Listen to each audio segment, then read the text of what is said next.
Hi, I'm with Onyx here in Tulsa, Oklahoma. Today we're going to look at how to reset your drum for a DR420 and a brother HL-2240 laser printer.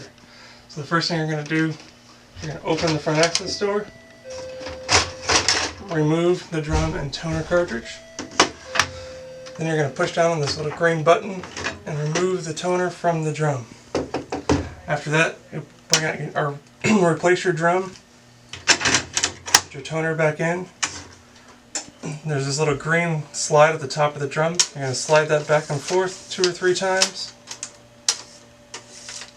and making sure that it's seated where the arrows are pointing at each other. Then you're going to replace the drum and toner cartridge back into the printer. Now you're going to want to leave the door open, and with the door open you're going to push and hold the go button for approximately 4 seconds. There's some LED lights here on the side that you'll see light up as you hold it. Once they're all lit up, you let go of the go button, close the door, and there you go, you're back up and printing. It's that simple.